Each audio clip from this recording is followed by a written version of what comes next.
Hello guys, hello, this is for Cancer. Cancer, welcome dito sa aking channel.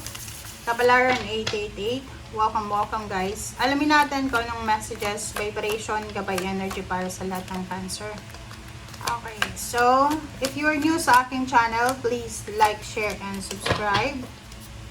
Paki-press ang notification bell button para updated kayo sa mga videos na ina-upload ko. Alright. First two cards tayo, Cancer. Acceptance and trustworthy guidance. Okay. Dito sa trustworthy guidance, kung makikita nyo, sabi ng baraha sa'yo dito na posibleng Cancer, ikaw ay makatanggap ng isang napakagandang ideya na pwedeng maging sagot sa mga prayers mo. Kumbaga, through intuition, mga synchronicities, or pwedeng sa panaginip, galing sa salita ng mga tao, yung parang eto yung sagot sa aking mga katanungan, eto yung sagot sa aking mga panalangin, okay? So, kung ano man daw na ideya na to, huwag kang mag-alala, mapagkakatiwalaan mo yung ideya na yan. Or even the person na may pumasok sa buhay mo para magbigay sa'yo ng advice, parang ganun. So, pag-isipan mo. Okay, sinasabi ng baraha sa'yo, Cancer, na huwag kang mag-alala. You can safely move forward gamit itong ideyang ito. Okay? So, sinasabi ng baraha sa'yo na maging handa ka. Maging handa ka. Be open sa kung ano man na support na posibleng makuha mo. So, ang support na to guys, like for example, mga advices, mga information, or chat, text, balita, or anything. Okay? Alright. Next is acceptance. Diba? So, dito sinasabi ng baraha sa'yo na may mga bagay-bagay ka, Cancer, na kailangan tanggapin. Diba? The reality. Huwag nating lokohin ang sarili natin. Tanggapin kung ano yung dapat tanggapin. Tanggapin yung katotohanan. Kung may pagkakamali tayo, tanggapin natin na mali tayo. Okay?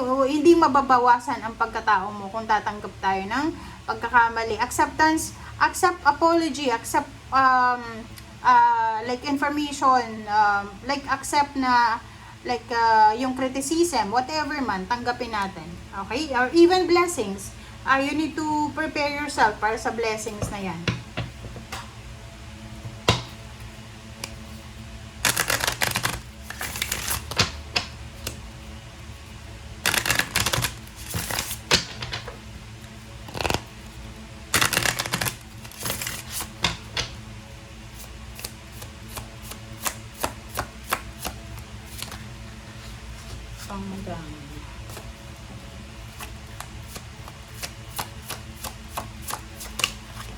Alright.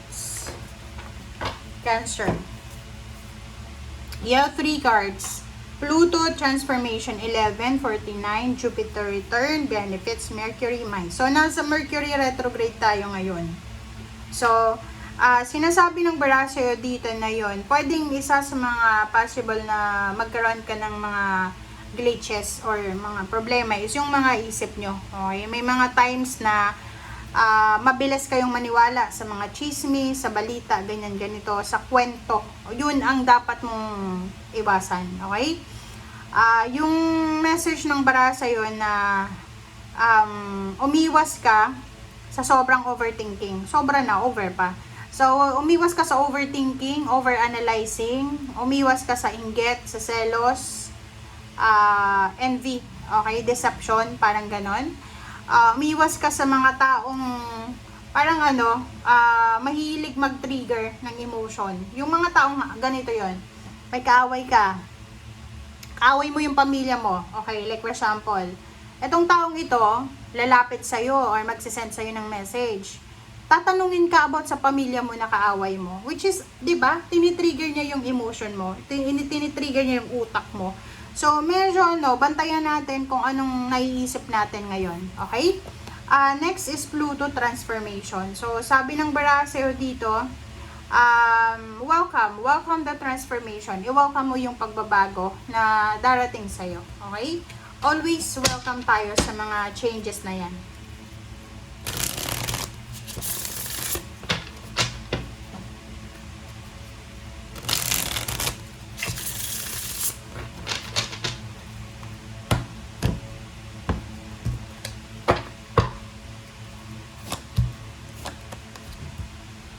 Alright, so there's a death, transformation talaga to in Magician. So sinasabi ng bara sa atin na tapusin na natin yung paniniwala sa swerte. 'Di ba? Parang ganon. Sinasabi ng bara sa'yo dito, Cancer, na kailangan mo nang tapusin yung paniniwala mo sa swerte. So, ang swerte naman guys, talagang kailangan nating maniwala sa swerte kung tayo ay kumikilos. Pero kung nakatambay ka lang, nakahiga ka lang, and you're believing sa miracle, walang mangyayari. Yung milagro kasi nangyayari yan sa mga taong kumikilos, sa mga taong may ginagawa. Okay?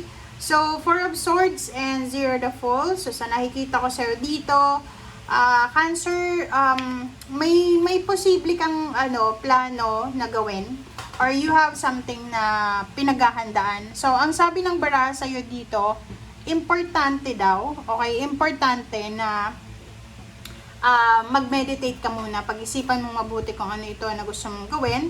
And at the same time, like ganito yon, may, alam mo Cancer, na may like events, parang ganon, or may celebration na magaganap sa December. Ngayon pa lang, mag-ipon ka na ng, like kung marami kang inaanak, ngayon pa lang na July, mag-ipon ka na kahit 5 pesos, ganyan, para sa, i-set aside mo siya para sa mga regalo mo sa inaanak mo, parang ganon. Or, mag-aabay ka sa kasal, babae ka na Cancer, then gusto mo yung sexy ka, yung maganda ka. So, ang sabi ng bara sa'yo dito,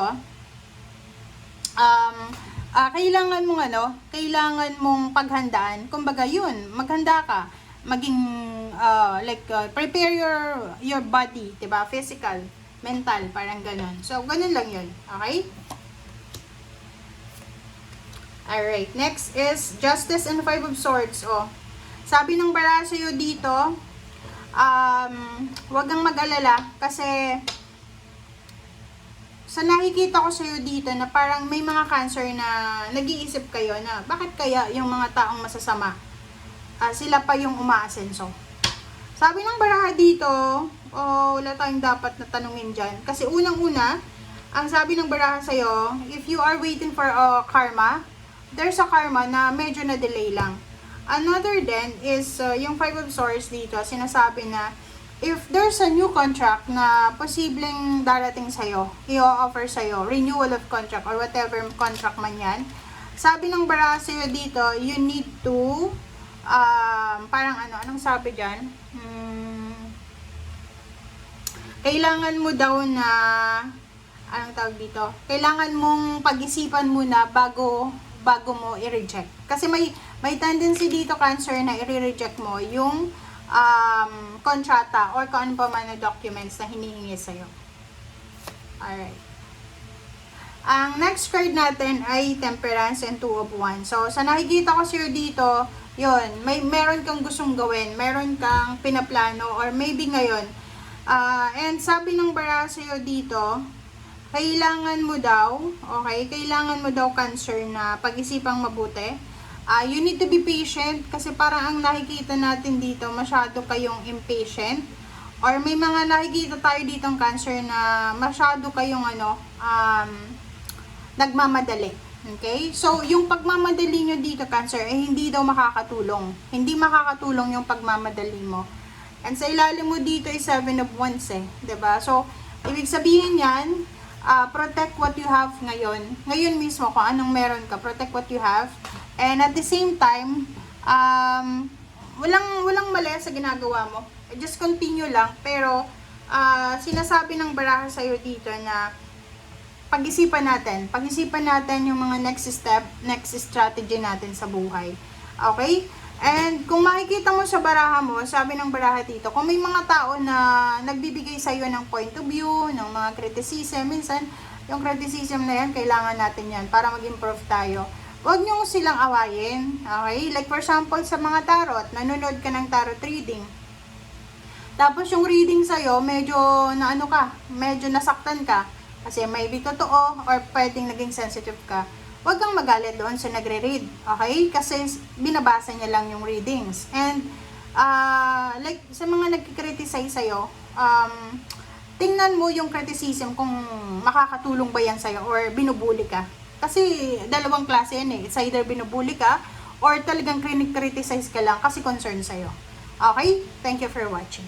Bye!